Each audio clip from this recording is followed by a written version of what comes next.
देखिए, सबसे पहली बात तो ये है कि ये क़ानून जो मोदी सरकार ने आज से 4 साल पहले बनाया था, वो संविधान के ख़िलाफ़ है।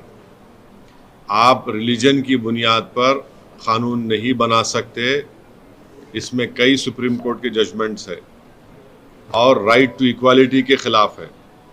आप कैसे हर रिलीजन को आप उसकी इजाज़त दे रहे हैं उनको, और आप जो रिलीजन जिनका इस्लाम है उनको आप नहीं दे रहे, वो एक पॉइंट है। दूसरा ये है कि मैंने उस वक्त पार्लियामेंट में कहा था कि इसी तरह का एक क़ानून वाइट साउथ अफ्रीका ने बनाया था, तो महात्मा गांधी ने उस क़ानून को फाड़ दिया था। मैंने भी पार्लियामेंट में इस CAA के उस बिल को फाड़ा था। तीसरी बात यह है कि अब 4 साल के बाद ये सरकार रूल्स बना रही है। मैं देश को ये बताना चाह रहा हूँ कि मैंने नहीं, मौजूदा अभी प्रेजेंट होम मिनिस्टर ने पार्लियामेंट में कहा था मेरा नाम लेकर कि OIC, NPR भी आएगा, NRC भी आएगा। कई टीवी के इंटरव्यूज में उन्होंने बात कही थी। तो हम ये बताना चाह रहे हैं कि CAA एक्ट को सिर्फ आप CAA से मत देखिए, इसको आपको NPR से और NRC से जोड़कर देखना पड़ेगा। और जब वो होगा तो जाहिर है उसमें सबसे ज़्यादा निशाना बनेंगे मुसलमान, दलित, आदिवासी और गरीब लोग। पांचवी बात यह है कि अब आसाम में सुप्रीम कोर्ट मॉनिटर्ड एक NRC हुआ, 19 लाख लोगों के नाम नहीं आए, जिसमें से लगभग 10 से 12 लाख हमारे हिंदू भाई बहनों के नाम नहीं आए। उनको अब हेमंत बिस्वा शर्मा ये बोल रहे हैं कि CAA क़ानून जब इम्प्लीमेंट होगा तो उन सब को सिटीजनशिप मिल जाएगी, क्योंकि उनका रिलीजन उसमें इंक्लूड हो गया। अब उसमें 1 लाख से 1.5 लाख या 2 लाख करीब जो मुसलमान नाम है, उनको इसका फायदा नहीं मिलेगा।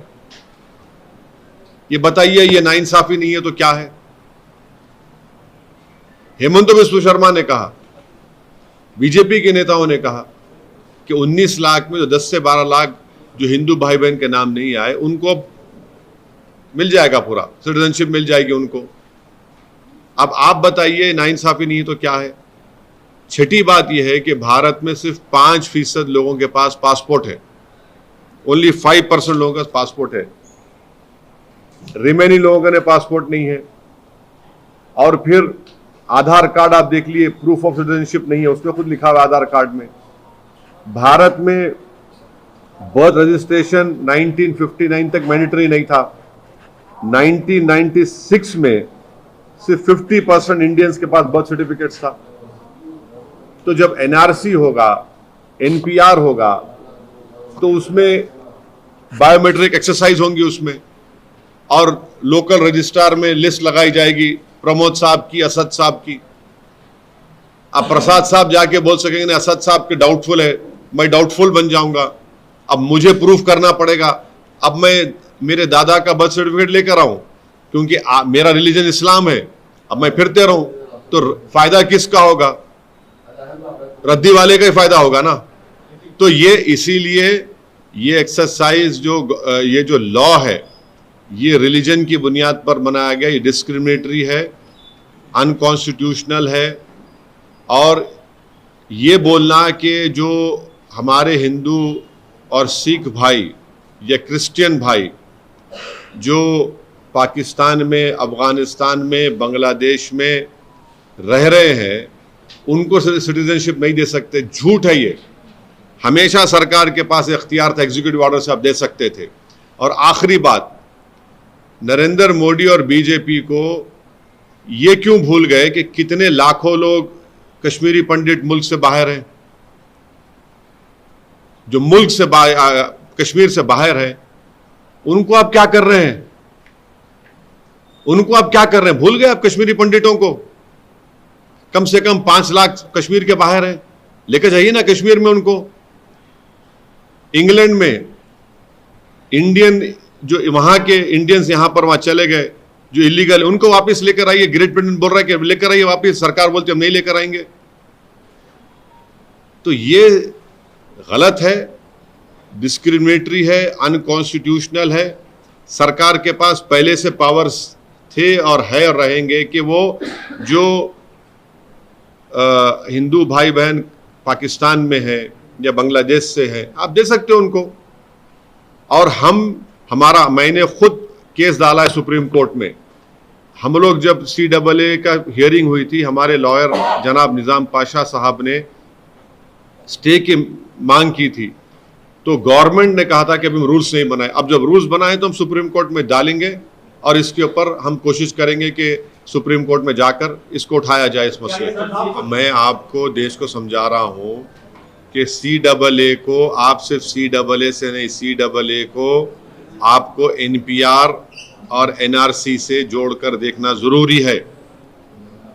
क्या अमित शाह पार्लियामेंट में मेरा नाम लेकर नहीं कहे थे कि ओवैसी जी NPR NRC भी आएगा? क्या अमित शाह कई टीवी इंटरव्यूज में नहीं कहा था कि NPR NRC आएगा? जब CAB था, बाद में CAA हुआ, एक्ट हो गया वो, जब CAB बिल था, जब उनका ऑन रिकॉर्ड इंटरव्यू है पार्लियामेंट में, उन्होंने कहा है।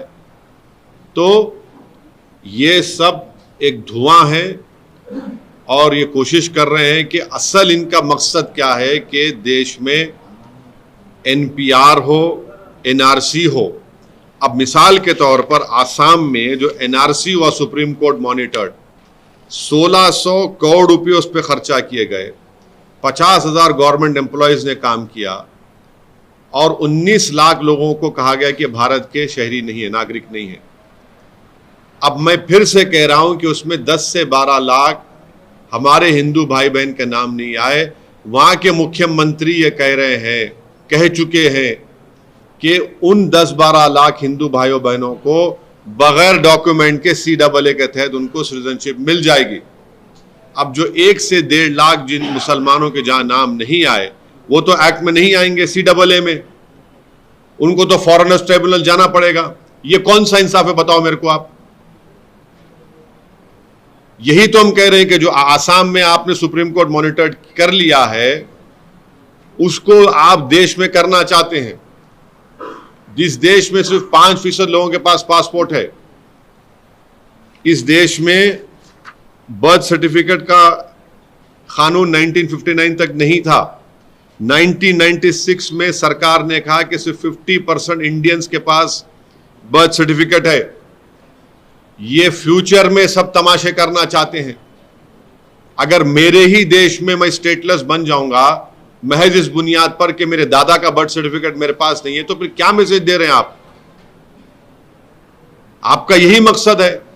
और बुनियादी फंडामेंटल बात यह है कि आप मजहब की बुनियाद पर कानून नहीं बना सकते। और हम पूछ रहे हैं कश्मीरी पंडित जो 5 लाख बाहर है कश्मीर, उनका बारे में कौन बात करेगा?